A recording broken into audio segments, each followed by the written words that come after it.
Hey, welcome to Tabletop Skirmish Games. I'm Lee, and in this Fighter in Focus video, we'll be taking a look at the Brazen Champion from the Scions of the Flame.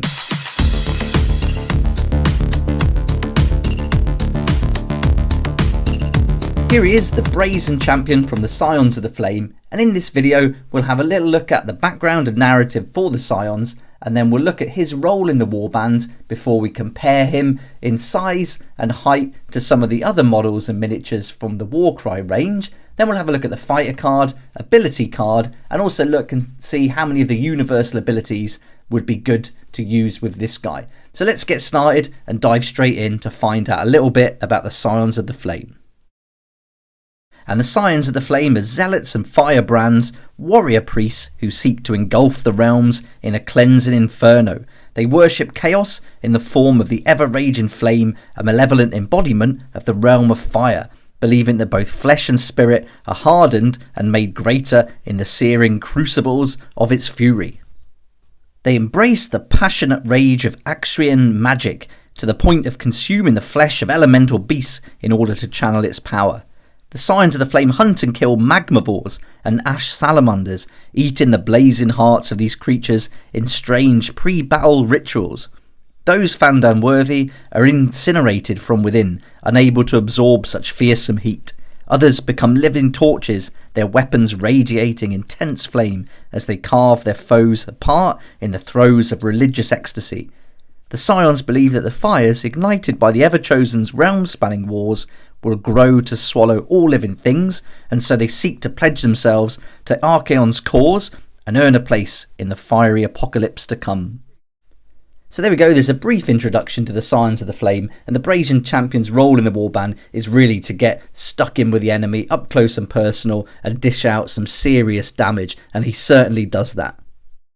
I painted this miniature with contrast paints, a little bit of dry brushing on the scales, and then on the metal I did a lead belcher coat first as a base and then went over that with contrast paints. The Scorched Rock base is made with cork. I really wanted to elevate him to show off that power. If we look at the size, you're looking at 60mm to the top of the handle there and 65mm to the top of the flame. So he really is a tall miniature. That base has added a little bit extra though on there. I've added almost 10mm using that cork. And then he's sat on a 32mm base. And let's have a look at him compared to some other miniatures. And here he is next to the Dark Flame Warlock with repeater crossbows. And you can see he does tower above him, especially with that extra base at the bottom there. And you might be familiar with the Ogre Breacher. So this is quite a big model. Again, he's going to do well compared to that. And one of my favourites, the Heart Eater. There he is there. And if we elevated that Heart Eater, I'd say they're about the same size. So that should give you a good reference guide. But everyone knows the Stormcast Eternals. So if we put those together, then again, he's a little bit shorter. But that's got a base that's got some elevation too. So they're not far off that size. Just a little bit shorter than a regular Stormcast Eternal. Now we can look at the fighter card. And you can see here that the image will match the miniature. And he comes in at 170 points. He's got the rune mark for the Scions of the Flame, and he's also got the Brute rune mark, so he's going to get another ability. He's got a movement of 4, toughness 4, and can take 18 wounds. His weapon is this swinging axe. It's got a range of 2, can make 3 attacks, strength 5, dealing 3 to 6 on a crit. So for 170 points, I think you get some really great value here. He's pretty tough at 4.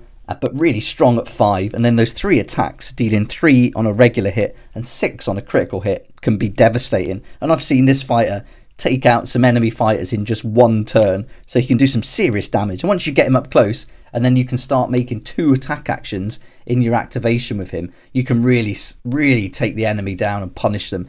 So I think for 170 points, this is a must for the warband. You've got to include one of these. It's a great looking miniature, but he's really effective on the field, and that 2-inch range is not to be underestimated either. He really can do some damage from that distance and doesn't have to make disengage actions if he wants to move and start to pick on another enemy fighter. Now let's take a look at the abilities that he can use, and every member of the Scions of the Flame warband with the Scions of the Flame rune mark can use this one, the double, called Fiery Might. And with this, until the end of this fighter's activation, add half the value of this ability, rounding up to the strength characteristic of attack actions made by this fighter that have a range characteristic of 3 or less. So this ability really sets the scene for the Scions of the Flame. They're really strong and they can really do some damage. So if they're coming up against some weaker warbands already, they don't even need to use this one. But once you start putting them against some harder hitters, some tougher characters, then increasing this strength characteristic is going to be really useful. With this guy, he's going to have that strength of 5 already. So he's not going to have to use this double very often in most battles. But he's certainly going to use his next ability, which is the double called Beheading Strike, and that's this one here, and you can see that's got the Brute rune mark attached to it. And with this ability, we add half the value of this ability, rounding up to the damage points allocated by critical hits from the next attack action made by this fighter, this activation that has a range characteristic of 3 or less. So for a double, this could be quite devastating. Already he's got a 6 if he gets a critical hit. He's going to deal 6 damage points. But here, if we get a 5 or 6 as our ability value, then we can add 3 to each critical hit. But that's got to come from the next attack action. So he can only do it for his next attack action and not both of them during an activation. So it's important to note that. So he could certainly move and then make an attack action. And so that would be a really good tactic to use. But a good thing to do is to combine this double with the leader triple from one of your other fighters. So if you can get your BRAZEN Champion a triple, he can use Ignited Fervor, and then until the end of the battle round, he can add 1 to the attacks characteristics of attack actions that have a range characteristic of 3 or less, made by friendly fighters while they are within 6 inches of him.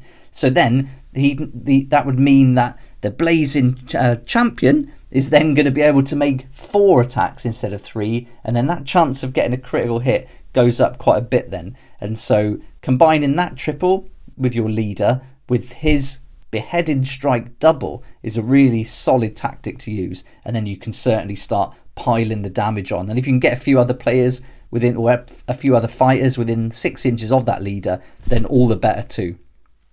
We've also got the universal abilities to think about, and for this one it depends where you play. If you play on the Catacombs board, then being able to add 1 to the move characteristic is really handy if you need to get across those bridges. And so this double rush is something that you'll use quite a bit with the Scions of the Flame if you want to cross those bridges in one go. But for me, it's making this extra attack is a really good tactic here. So being able to use the double onslaught, where we can add 1 to the attacks characteristics of attack actions made by this fighter until the end of their activation, is certainly a good move. And so, if you want to take out an enemy fighter really quickly and you can't do that combo we talked about earlier, then I think having that extra attack, you can certainly do some damage. I mean, if you only got 1 critical hit and 1 hit, or even 3 hits, you're going to take out some of those weaker players and get them out of the way really quickly. So potentially with 2 attack actions in one activation, you could almost take out 2 enemy fighters, and that's certainly not going to be difficult for this guy. So that's the fighter card and abilities for the BRAZEN Champion, and if you'd like to see how I painted him, then there's a video on the channel available for that. And I've also got videos for all the other members of the Scions of the Flame, so they'll all be available on my channel to check out slow time, step-by-step videos with contrast paint. And even if you just wanted to paint the flames, I'll show you how you can do that really quickly too. And I've done a separate video on how to make these scorched rock bases, and another video on how to fix miniatures to bases. So if you want to make them separately and then fix them together afterwards, then you can do that.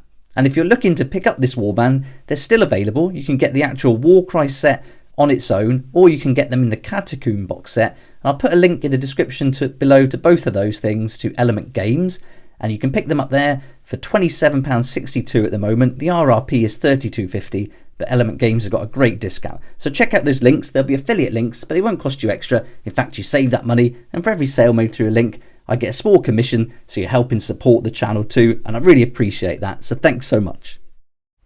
If you like this kind of content and would like to support the channel, then please check out my Patreon page, and thanks to everyone who's joined so far. It's really awesome. We hang out on Discord, talk about the hobby, share ideas and help each other out, and you'll get some perks there that you're not going to find anywhere else. So I'll put a link in the description, and it'll be great to see you there. If you'd like to see the whole warband in action, then check out my video I did where I show some examples of their abilities on the battlefield, and you can even see them taking on the K-Knight Shadow Stalkers in the Catacombs.